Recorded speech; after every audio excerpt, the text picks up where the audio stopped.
With all of these injuries in week 3, you need to know which wide receivers to start and sit, and that is exactly what I'm going to give you guys in this video. Hit that like button on your way through. We have our goal right here. It'll give you some good luck for your fantasy football team, and subscribe if you like this type of video because I do them every week. And we'll have Ja'Marr Chase as the #1 wide receiver for week 3. This might seem a little bit egregious, but as a Commanders fan, you have to trust me. This secondary is absolutely terrible. They're allowing 50 fantasy points a game to wide receivers in PPR leagues, and we have Ja'Marr Chase playing against them. This should be an absolute get-right game for Joe Burrow and the team. They just let rookie Malik Neighbors go for 127 and almost 30 fantasy points. If he can do that, just imagine what Ja'Marr Chase is doing. Amon-Ra #2 coming off a 18 target, 11 reception game this week now against the Cardinals, which is a way easier matchup than he faced last week. And that quad injury he popped up with at the end of last game, it's not an issue. He's off all injury reports, and it is a high-scoring projected matchup against the Cardinals, one of the highest of the week. CeeDee Lamb at #3, he is limited in practice so far, so we do have to monitor that. Obviously, if he's going to play, we're going to be starting him. But if he doesn't, I wouldn't be starting Dak against this Ravens matchup either. Keeping it in the S tier, Justin Jefferson, we do have the possibility of Jordan Addison playing this week. It looks like he will be good to go. My only concern with Justin Jefferson is his target share, especially again if we're getting TJ Hawkinson back in a matter of weeks and Jordan Addison possibly this week. 6 and 7 targets in his first 2 games. If he didn't get that 97-yard reception from last week, his performance would have looked a lot worse. It's Justin Jefferson. What can you really say? Moving it down to the A tier, Nico Collins, another guy with a good amount of injury discretion as well. He is limited in practice on Thursday. We will see what that looks like coming into this week. The good news is that he has cemented and emerged himself as the true wide receiver 1 for this offense, averaging 125 yards per game. On the other side, if he does not end up playing, Diggs and Tank Dell are both instant starts. Put them in your lineup, no question. But I'm going to group these next guys together. We have Rashee Rice, Devonta Smith,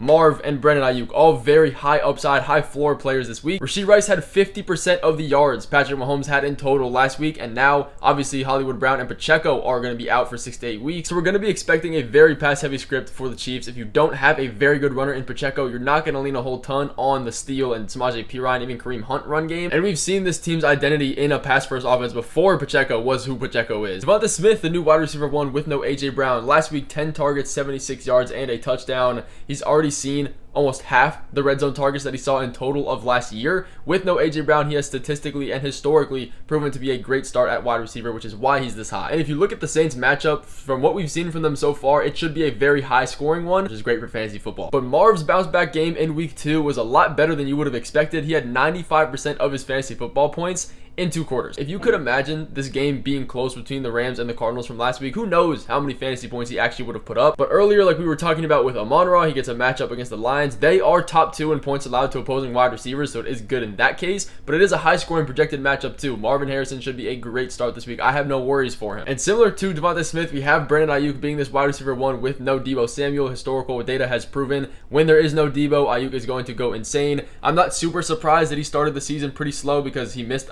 all of training camp. So if you're not on that same page with Purdy, you're going to start a little bit slow, but when your target competition is Juwan Jennings and Ronnie Bell, you will be fine. Next, we have Devontae Adams coming off a matchup last week against the Ravens where he had 12 targets, 109 yards, and a touchdown. But guess what? Now he gets the Panthers, an even better matchup where they just could not stop Quentin Johnson from getting 20 fantasy points and 2 touchdowns. Imagine what Adams is going to do to them. And there is also that hope that Andy Dalton can actually produce for this Panthers offense, which I will get into later in the video, so make sure to stick around for that. If that is going to happen and hold true, it's going to be an even more pass-heavy script and just a passing game in general. Tyreek is next here in the A tier. He does have some red flags, but not as much as you'd expect with Skylar Thompson at quarterback. Obviously, that is a downgrade from Tua. But the last 2 times these guys played together, Tyreek saw 15 targets, so it's not like a complete throwaway. And even if these targets aren't as high quality as far as fantasy points per reception goes and upside and deep pass potential, Tyreek Hill still has the potential to get yards after the catch. That's what him and Jalen Waddle can do. I will get into Jalen Waddle as well later in this video. And dropping it down to the B tier, we have Zay Flowers, a guy that not enough people have been talking about for what he is doing, despite the Ravens force-feeding him targets. He's the wide receiver 4 on the year in 2 weeks, I guess you could say, in targets. He gets a matchup against the Cowboys, which looks tougher on paper, but if you look what they've actually been doing the past 2 weeks, they are not that amazing. And I'll go ahead and put Chris Godwin and Mike Evans back-to-back against the Broncos in this tier. The only concern here is the matchup of PS2 on Mike Evans. He has been a very, very negative corner as far as allowing fantasy points go, so it is a little bit tougher for him, which is why I have Chris Godwin ahead of him. He also is the slot wide receiver, which gets more targets on average. So if you're having a tough matchup on the outside with PS2, you're probably going to lean more on the slot game with Chris Godwin. Olave will continue this tier in a matchup against the Eagles, which is very positive against wide receivers so far this year and also last year as well if we're combining that. And despite only having 4 receptions in last week's matchup, he had 40% of the target share. Derek Carr and the way Clint Kubiak is running this offense is not very insanely pass heavy. They want to get the ball out quick. That's not necessarily a bad thing, but if your target volume is less, there's going to be less opportunities for receptions, which is obviously good for fantasy football. DK Metcalf next up here gets a matchup against Jalen Ramsey, one that we've seen a ton of. He got a tough matchup against Christian Gonzalez last week, but put up 129 yards and a touchdown on him. So with Walker expected to miss again this week, it looks like he's going to continue to be a go-to guy in those 11 personnel sets, which they run a ton of with no Kenneth Walker from last week. I'll be grouping these next guys: Malik Neighbors, Drake London, and DJ Moore. You can't expect Neighbors to have an amazing game over 100 yards again against this tougher matchup in Denzel Ward and the Browns. They are nothing like the Commanders.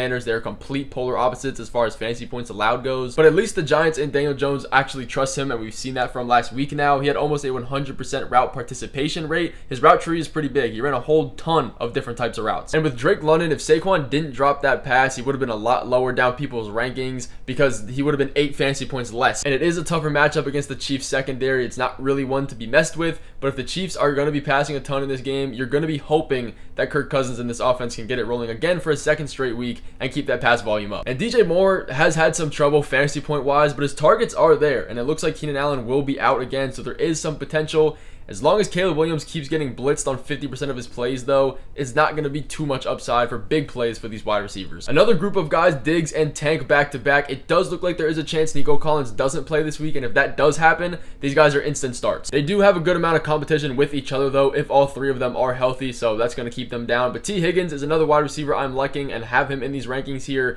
He's never played a game of football yet this year, and who knows how many days it's been since he played his last game with all the injuries he faced last year. But again, we have this matchup against the Commanders, which is the easiest for fantasy wide receivers. I expect Joe Burrow and anybody in this game to have a good one. T. Higgins will be starting if he is going to be playing in this game. You got to put him in your lineups. But speaking of needing to be started, Jameson Williams has proven to be a guy that will earn that starting spot for you in your lineup as well. He is top 10 in air yards and also top 10 in targets per game so far this year. If you would have told me that, I would have thought you were a little bit crazy. The breakout seems to be happening. He gets a great matchup against the Cardinals as well. Their secondary is very, very bad, but the matchup is also projected to be very high scoring. Again, more opportunities for fantasy points, yards, touchdowns. I do expect Jared Goff to break his streak of not having a red zone touchdown this year in this Week 3 matchup. So more guys here: Amari Cooper, JSN, and Calvin Ridley. Cooper has been a top guy in targets. He just hasn't had the success with those numbers. Now, does part of that have to do with Deshaun Watson not throwing him catchable balls? Yes, but Jerry Jeudy has been a more productive wide receiver in this offense, which I will get into later in this video. Amari Cooper still does have some upside. They just have to find their rhythm because they played together last year and Amari Cooper was a fine wide receiver, and now they get a matchup against the Giants, which isn't impossible. This should be a get-right game for them, but JSN is coming off his best game of his career, 23.7 fantasy points on 16 targets. That's exactly, I'm not going to say exactly what we expected, but I did expect him to be this wide receiver 2 over Tyler Lockett pretty much easily. And the great news here backing this is that DK, JSN, and Tyler Lockett were all on the field for at least 80% of the snaps or more, and that is a great sign if you're beating out Tyler Lockett in those 11 personnel sets, which I expect again to be happening with no Kenneth Walker in a matchup against the Dolphins, which is pretty positive. But following that, Calvin Ridley had a pretty decent game as far as Titans standards go, 24 fantasy points on 4 receptions though,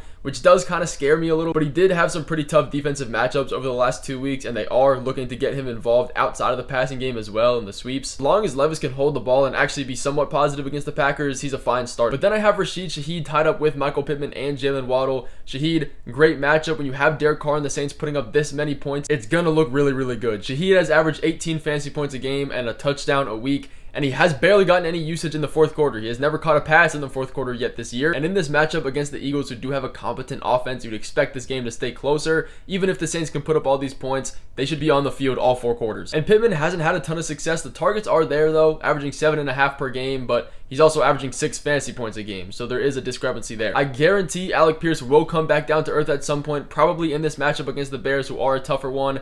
Again, we do have Jalen Johnson on Michael Pittman, which is the tougher of the matchups, but he does play in the slot, so you'd expect him to get more usage, which is why he's leading the team in targets with 7.5, but he just hasn't seen a ton of numbers with them. With Jalen Waddle going back to Tyreek Hill, you'd expect Skylar Thompson to be a worse quarterback. I think this affects Jalen Waddle a lot more than it does Tyreek Hill. He gets yards after the contact, though he's very good in that, and the Dolphins should continue to draw plays up for him to get him involved. I am a little bit worried putting him back in my rankings a bit, but he's still going to be started for you regardless of who this quarterback is. But George Pickens, Demarcus Robinson, and Worthy, this is when we start getting to the wide receivers that have a little bit more of red flags but are still definite starts. Maybe not definite, but pretty decent starts for you. And if we look at Pickens, he's just been really unlucky. He got a touchdown called back, a 51-yard reception called back, and if those wouldn't have happened, he would be a top wide receiver this week. He's had some really tough matchups as far as corners go the last 2 weeks as well, and his targets aren't amazing because of that, but when you're this talented of a wide receiver one, clearly, you're going to be a top guy every single week, at least in that offense with Justin Fields. But Demarcus Robinson needs to find success in the deep ball and over the top of this 49ers offense to open this up for other opportunities.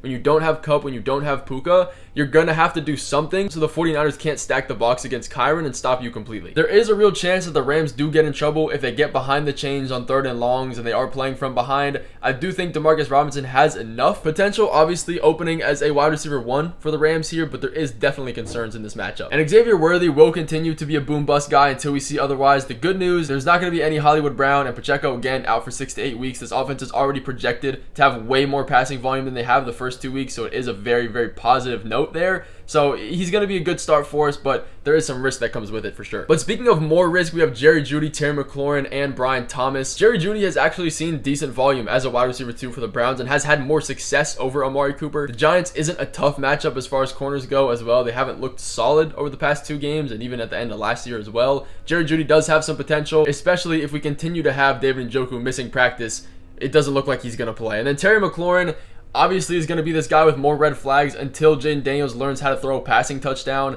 I don't think it's a great matchup against the Cincinnati Bengals either. They are bottom 10 in fantasy points allowed to the wide receivers. Terry McLaurin had 8 targets last week, which is good, but only came away with 23 yards from that. He doesn't have a lot of air yards, and his yards after contact isn't great. But that's what happens when you have Jaden Daniels throwing only short passes and not having a ton of success airing it out in this offense yet. So I will be a little bit hesitant starting him until I can see something otherwise from Jaden Daniels. And then moving down to Brian Thomas, more quarterback troubles with Trevor Lawrence. He has not looked great, and this is a tough matchup against the Bills, who allow the 3rd least points to opposing wide receivers. I do think he can put it together because the last time he played the Bills, he did have almost 300 passing yards. But with no Evan Ingram, he looks to be a top target. I will get into Christian Kirk and Gabe Davis as well later into this video. But keeping it with these real wide receiver groups, it's going to be Khalil Shakir, Keon Coleman, Deontay Johnson, and Adam Thielen. The Bills wide receiver core looks to just be wide receiver 3s. I'm not insanely confident in starting them every single week until I see something. Khalil Shakir is owning this wide receiver room as far as fantasy points per game goes,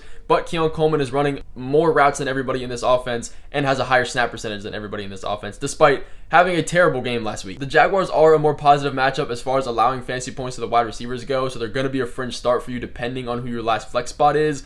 And then going over to Adam Thielen and Deontay Johnson, both guys that have not been very efficient this year, but you can blame a lot of that on Bryce Young. And you do have the Panthers projected for 17.5 points this week, the highest they have ever been in these 2 weeks so far without Bryce Young. Andy Dalton should come in and actually help this offense a bit. If that number does hold true, you should see Adam Thielen and Deontay Johnson get a boost in fantasy projections.